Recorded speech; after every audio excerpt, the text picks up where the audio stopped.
Tadi kemarin ada Pak, keluhan dari saya Pak, apa? katanya kalau dengan retribusi yang diberikan selama 6 bulan itu bakalan rugi besar nih untuk saya. Jadi sebenarnya begini, kita dalam hal ini pemerintah Kabupaten Bogor tidak berpikir untung rugi, ya. Tapi bagaimana, ya? Pertama, warga masyarakat bisa mendapatkan keuntungan dulu, hidup. Kemudian yang kedua, masalah saya ini kan adalah BUMD di Kabupaten Bogor, jadi dia tetap harus taat patuh kepada pemerintah Kabupaten Bogor itu. Nggak boleh dia punya kebijakan sendiri, ya. Itu saja. Semuanya untuk masyarakat. Kita pemerintah ini hadir bukan untuk mencari keuntungan, ya. Itulah fungsi pemerintah sesungguhnya.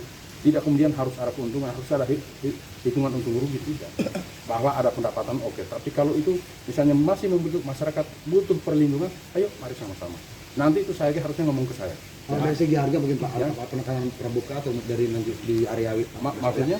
untuk harga sendiri karena kan ketimbang terlalu banyak tinggi harga-harga di situ ya. Nanti Pak. Ya nanti itu mekanisme pasar saja kalau Pak, saya. berarti itu terkait itu juga PDAM Pak untuk pengaliran air. Oh iya, iya. Silakan tarik tuh Pak. Sudah, Dari PDAM. itu dijelaskan, tidak ada tarifnya.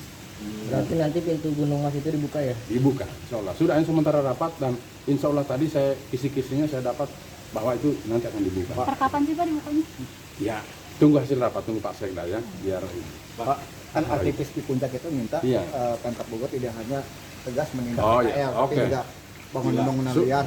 juga saya sudah tugaskan kemarin pada saat rapat dengan teman-teman aktivis itu, saya sudah tugaskan OPD terkait untuk segera melakukan pemeriksaan izin, ya, karena ini kan berasal dari izin, walaupun misalnya punya PTPN atau punya siapapun itu kawasan, tapi izinnya kan harus dari pemerintah, ya kan, pemerintah Kabupaten Bogor. Oleh karena itu silakan dicek izinnya, kalau tidak ditutup, ya, itu saja. Nah, Pak. ada nggak Pak pembentukan satgas khusus untuk tidak menjamur lagi PKL di kawasan puncak?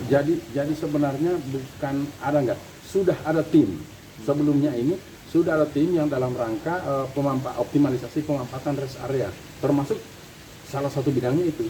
Ya, jadi sudah ada timnya. Silakan konfirmasi ke Pak Sekda karena beliau adalah ketua tim. Pak, untuk Warpat sendiri Pak, itu gimana Pak? Warpat di atas itu kan Warung udah atas. banyak yang menanyakan Pak, mungkin warung? dibongkar juga Pak nggak? Apa? Warpat, Warung apa itu? kayak warung perbatasan Cianjur. Ini Pak Asep Strawberry. Oh, iya. Jadi sekarang begini, kalau masih di kawasan Bogor itu kita pasti ya perdanya ditegakkan. Tapi kalau di luar kawasan Bogor tentu saya tidak akan berani masuk ke wilayah itu. Berarti belum masuk rencana Pak ya? Berarti belum masuk tahapan yang Belum. Ini kan penertiban di sana atau optimalisasi penataan itu kan ada dua tahapan. Pertama tahapan yang memang sudah langsung melanggar perda itu kan. Tapi ada lagi yang harus memerlukan peringatan pertama 7 hari, peringatan kedua 7 hari, peringatan ketiga 7 hari, kemudian kesempatan membongkar mandiri, ada kemudian penyegelan, pemutus, itu masih ada lagi satu tahapan. Dan ini sementara berproses, ya.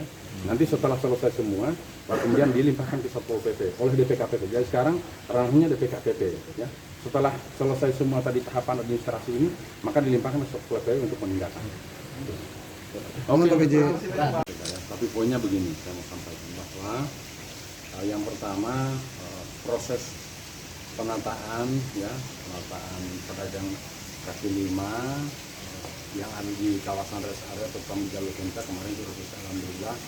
Oleh karena itu saya berterima kasih kepada semua pihak yang sudah secara aktif terlibat dalam rangka penataan kawasan rest area, termasuk atas kesediaan dan kesadaran warga pedagang yang ada di sana untuk ya secara sukarela, walaupun kemudian ada sedikit dinamika, tapi itu saya pikir sesuatu hal yang biasa karena namanya kebijakan pasti ada yang pro dan kontra. Tetapi saya lihat alhamdulillah bisa selesai secara kondusif. Itu yang pertama. Kemudian yang kedua, tentu saya sudah lapor kepada Pak Gubernur terkait hal ini karena apapun beliau adalah wakil pemerintah pusat di daerah dan beliau memberikan dukungan untuk ya kita sama-sama tatalah kawasan puncak, karena kawasan puncak ini adalah ikon pariwisata Jawa Barat, khususnya di Kabupaten Bogor, dan beliau akan memberikan dukungan full untuk itu, termasuk yang dikeluhkan oleh beberapa kelompok masyarakat, warga, ataupun lembaga-lembaga, misalnya